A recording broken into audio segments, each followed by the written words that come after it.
हमने 3 कृषि कानूनों को वापस लेने का, रिपील करने का निर्णय लिया है।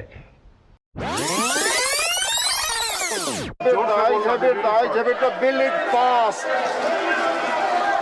I shall now put the statutory resolution moved by Sri K.K. Ragesh. Only one. To vote, the question is put. Those in favor will please raise their hands and say aye. Those against will please raise their hands and say no. I think the noes have it.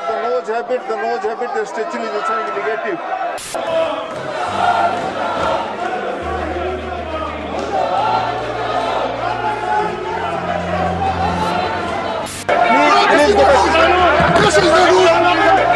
लेकिन मैं देख रहा हूं कि पिछले कुछ समय से इस देश में एक नई जमात पैदा हुई है, एक नई बिरादरी सामने आई है, और वो है आंदोलन जीवी। Mark my words, take it from me, these laws, the government will be forced to take them back. ये इंसान है, ये हिंदुस्तानी है, ये हमारे अन्नदाता है जो 150 से ज्यादा मर गए हैं, लेकिन राष्ट्रपति अभिभाषण में इनके बारे में एक संवेदना की लाइन नहीं। मन की बात होती है, बहुत कुछ बोला जाता है, राष्ट्रपति का अभिभाषण होता है। हाँ, 6 साल में थी, मैं बिल्कुल थी, मैं आ रही हूँ उसमें, लेकिन जब सरकार ही इनह्यूमन हो जाती है, जब संवेदना अपनों के प्रति नहीं प्रकट कर सकती, फिर उस सरकार में रह के करना क्या है? इसलिए छोड़िए उस सरकार को। जब आप मझौले छोटी जोत के किसान को देखते हैं तो आप कह रहे हैं कि हम डबल करेंगे इनकम। सर, कहां कब्र में लिटा करके इनकम उसके ऊपर लगा दोगे? वो बचेगा ही नहीं, वो उसके खात्मे की इबारत आप लिख रहे हैं। किसान आएगा, किसान का स्वागत होगा, कानून के साथ कोई खिलवाड़ होगा तो उस तरीके से भी स्वागत होगा। मोदी जी ने जो आंदोलन कर रहे थे उन किसानों के बारे में क्या कहा? उन्हें आंदोलन जीवी कहा, आतंकी कहा, योगी जी ने उपद्रवी कहा, धमकाने की कोशिश की। इसी गृह राज्य मंत्री ने धमकाकर कहा कि मैं 2 मिनट में तुम्हें सबक सिखा दूंगा। आंदोलन करने की कोशिश की तो 2 मिनट में सबक सिखा दूंगा। मैंने बॉर्डर के ऊपर जाके देखा है, कोई किसान नहीं है वहाँ पर। वहाँ गांव के कुछ फजूले हैं जिनको चाहे गांव में खाली बिठा लो, चाहे आंदोलन में बुला लो, उनको कोई काम नहीं होता है। वो फ्री की रोटियां खाते हैं, फ्री की दारू पीते हैं, और उनको कोई वो घरवाले भी उनसे निजात पा लेते हैं। भाई बड़े खुश हैं हम, चलो यहाँ से एक बीमारी चली गई। But India today is in a state of undeclared emergency. But the government has miscalculated. There is a fundamental difference between cowardice and courage. The coward is brave only when armed with power and authority. The truly courageous can fight even when unarmed. Do not forget this. Do not forget this when you tell the authorities in Ghaziabad to clear the protest site overnight with the help of the police and the bureaucracy. You are not being courageous. You are a coward wielding power. आंदोलन क्या है? एक picnic मना रहे हैं, वहाँ chicken biryani खा रहे हैं, काजू बादाम खा रहे हैं, सब प्रकार के ऐशआराम कर रहे हैं, और वेश बदल करके वहाँ इस प्रकार से आ रहे हैं जिससे कोई आतंकवादी भी हो सकते हैं, जिससे कोई चोर लुटेरे भी हो सकते हैं। कुत्ते भी जिसका खाते हैं उसके वफादार होते हैं, तुम अन्नदाताओं का खाते उनको आतंकवादी बोलते हो। इससे ज्यादा शर्मनाक बात कोई नहीं हो सकती। ऐसे लोगों को कहना चाहता हूँ कि सुधर जाओ, हम आपको सुधार देंगे, 2 मिनट लगेगा केवल।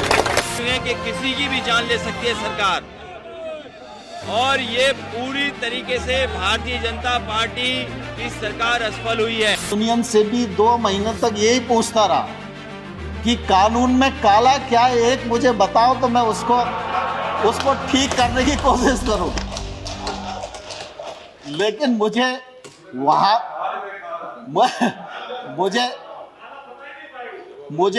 वहां भी मालूम नहीं पड़ा। This is a very, very dangerous trend we are following.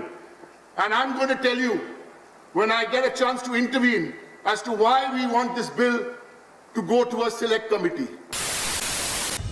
428 दिन की लड़ाई, 10,272 घंटे का विरोध, 61 हफ्ते 1 दिन का संघर्ष और फिर सरकार झुकी।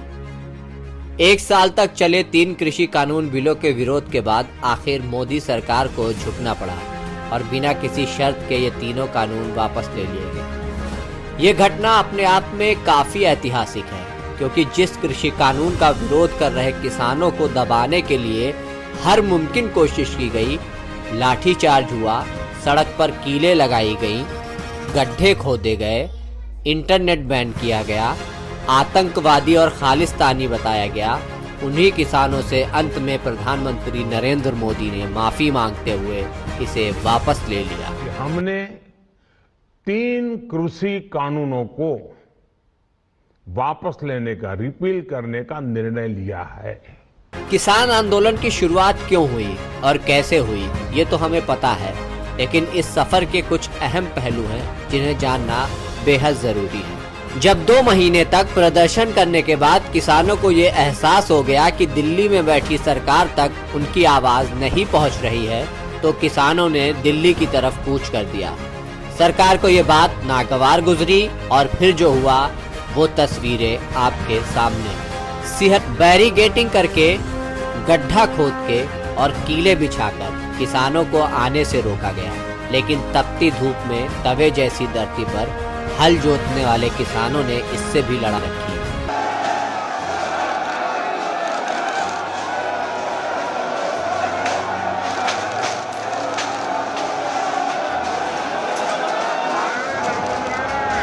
किसानों पर लाठीचार्ज हुआ, पुलिस अधिकारी ने सिर फोड़ने की बात की, लेकिन किसान बैरिकेडिंग फांदकर आगे बढ़ते रहे। सिंपल है, जो भी हो यहाँ से, इससे कोई भी जाएगा वहाँ। इसी तरह का स्पष्ट कर देता हूँ, सर छोड़ देता हूँ। मैं ड्यूटी मैजिस्ट्रेट को लिखित में बता रहा हूँ, कितने लग मारता कोई डाउट मारोगे? कोई जाएगा इसको बीच करके सीधे उठा के मारना पीछे, कोई डाउट नहीं है, कोई डायरेक्शन की जरूरत नहीं है, क्लियर है। अंत में किसान दिल्ली बॉर्डर तक पहुंचे और 26 नवंबर को उन्होंने शांतिपूर्ण धरना शुरू कर दिया। हालांकि सरकार को लग रहा था वो आसानी से किसानों को दबा ले जाएगी और ये वापस चले जाएंगे, लेकिन किसान पूरी तैयारी के साथ आए थे। जो जमीन का सीना चीर हमारा पेट भर सकते हैं, वो भला किसी भी परिस्थितियों से पीछे क्यों हटने वाले थे। किसानों ने बाकायदा ट्रालियों में अपना कमरा बना लिया था। भूख खत्म करने के लिए लंगर के सहारे हर एक का पेट भरने लगे। किसानों की मदद के लिए कई लोग सामने आए। बाकायदा कपड़े धोने के लिए वॉशिंग मशीन, गर्मी से बचने के लिए एसी और काजू बादाम का इंतजाम होने लगा। इतना ही नहीं, इस आंदोलन ने अंतर्राष्ट्रीय स्तर पर भी ध्यान खींचा। पॉप गायिका रिहाना, पर्यावरण एवं जलवायु परिवर्तन की दिशा में काम करने वाली ग्रेटा थनबर्ग, अमेरिका की पॉपुलर यूट्यूबर लिली सिंह, पर्यावरण कार्यकर्ता वेनिसा नकाते, अमेरिका की उपराष्ट्रपति कमला हैरिस की भतीजी मीना हैरिस, अमेरिकी प्रतिनिधि जिम अकोस्टा, ब्रिटिश सांसद क्लॉडिया वेब, कार्यकर्ता जेमी मार्गोलिन और अभिनेता जॉन कुसक ने भी किसान आंदोलन के प्रति समर्थन जताया। इन विदेशी हस्तियों के अलावा ब्रिटेन के छोटे छोटे बच्चे भी लाखों किलोमीटर दूर हो रहे किसान आंदोलन का समर्थन करते हुए सोशल मीडिया पर नजर आए। हाथों में तख्ती लिए हुए ये बच्चे सरहद किसानों की हौसला अफजाई कर रहे थे। इस पर भी सवाल खड़े किए गए। इसे विदेशी बनाम भारत से जोड़ा गया, लेकिन किसान डटे रहे। सरकार को अब लगने लगा था कि उन्होंने किसी कमजोर तबके से नहीं बल्कि देश के अन्नदाताओं से लड़ाई मोल ली है। ये किसान सरकार के हर पैतरों का जवाब उन्हीं के अंदाज में दे रहे थे। सोशल मीडिया पर जहर उगला जा रहा था तो अपना पेज बना लिया।